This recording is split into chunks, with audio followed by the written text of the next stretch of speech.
یہ عمران خان کے لیے نہیں میں اعلان کر رہا. مجھے کیا ضرورت پڑی ہے کہ میں سڑکوں پہ پھروں، آپ کو بھی تھکاؤں، اس گرمی میں بیچاری خواتین دے کے پنکھے جل رہی ہیں بیچاری گرمی میں. مجھے کیا ضرورت ہے؟ یہ میں آرام سے گھر بیٹھوں، مجھے نہ کوئی کام کرنے کی ضرورت ہے نہ کچھ.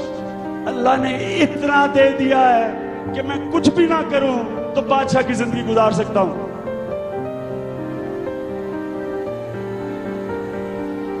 میں یہ کیوں کر رہا ہوں؟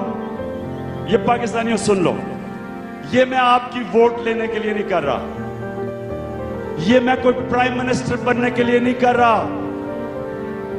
یہ میں ایک وجہ سے کر رہا ہوں، اور یہ غور سے سنیں کیا وجہ ہے، اور جس لیے میں یہ امید رکھتا ہوں کہ آپ بھی اس لیے آئے ہیں. دیکھیں، ہم انسان ہیں، ہم جانور نہیں ہیں. جانور اس دنیا میں آتا ہے، کھاتا پیتا ہے، بچہ پیدا کر کے مر جاتا ہے. وہ بھی بچے پیدا کر دیتا ہے، وہ بھی کھاتا ہے، وہ بھی پیتا ہے. انسان تو وہ ہے جو فکر کرتا ہے کہ میری آخرت میں نے اللہ کو جواب دینا ہے. انسان تو دنیا میں اس لیے آتا ہے کہ اللہ نے اسے کسی مقصد کے لیے پیدا کیا. قرآن میں اللہ کہتا ہے میں نے تمہیں کسی مقصد کے لیے پیدا کیا ہے. اللہ کا سب سے بڑا مقصد کیا ہے؟ کہ میری زمین پہ انصاف قائم کرو. اللہ قرآن میں کہتا ہے میری زمین پہ انصاف قائم کرو. قرآن میں اللہ کہتا ہے جب تم دیکھتے ہو یہ عورتیں اور بچے تکلیف میں ہیں، کیوں نہیں جا کے ان کی مدد کرتے؟ جہاد کیا ہے؟ جہاد کیا ہے؟ جہاد کیوں اللہ نے ہمارے پہ فرمایا ہے؟ کیونکہ اللہ کہتا ہے جب تم ظلم اور ناانصافی دیکھو تو تمہارے پہ فرض ہے انسانوں کہ اس کا مقابلہ کرو، اس کے سامنے کھڑے ہو، ظالم کا مقابلہ کرو.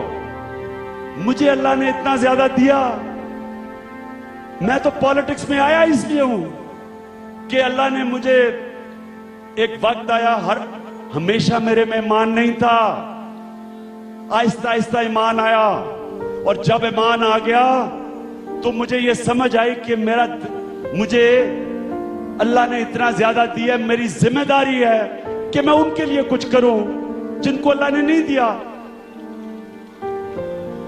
لہذا میں آج آپ سب کو بلایا اس گرمی میں، اور میں سارے وہ لوگ جو نہیں پہنچ سکے اور موٹر وے میں بھی پھنسے ہوئے ہیں، میں آپ سب کا بھی شکریہ بھی ادا کرتا ہوں اور آپ کو پیغام یہ دینا چاہتا ہوں کہ ہم پاکستانیوں، ہماری ذمہ داری ہے کہ وہ لوگ جو بیچارے 2 وقت کی روٹی نہیں کھا سکتے، وہ لوگ 45% پاکستان کے گھر جدھر بچے پیدا ہوتے ہیں، اور خواتین یہ سن لو 45% پاکستان کے بچے 5 سال کی عمر سے کم، ان کو خوراک نہ ملنے سے ان کا ذہن پوری طرح ڈیولپ نہیں ہوتا، دماغ نہیں ڈیولپ ہوتا. یعنی ہاں وہ بیچارے بحیثیت انسان آگے بڑھ ہی نہیں سکتے، کیونکہ یہ معاشرہ ان کو خوراک ہی نہیں اتنی دیتا کہ وہ ایک اپنا پوٹینشل پورا کر سکے. کیوں نہیں ملتا؟ کیونکہ یہ فرعون جو 60 کروڑ کی دیواروں میں کے اندر ہزاروں ایکڑوں میں بیٹھے ہوئے ہیں محلوں میں، یہ ان کا پیسہ چوری کر کے باہر لے جاتے ہیں. یہ ان کا جو پیسہ ہمیں لوگوں پہ لگانا ہے، اپنے بچوں کو تعلیم دینے پہ لگانا ہے. 2.5 کروڑ بچہ سکولوں سے باہر ہے. پھر سے سن لو، 2.5 کروڑ بچہ سکولوں سے باہر ہے. کئی ملک اتنی آبادی نہیں جتنے ہمارے بچے سکولوں سے باہر ہیں. سارے برِ صغیر میں ہم سب سے پیچھے رہ گئے ہیں. نیپال سے، سری لنکا سے، بنگلہ دیش سے، ہندوستان سے، جبکہ ہم ایک وقت ہم سب سے آگے تھے. کیوں؟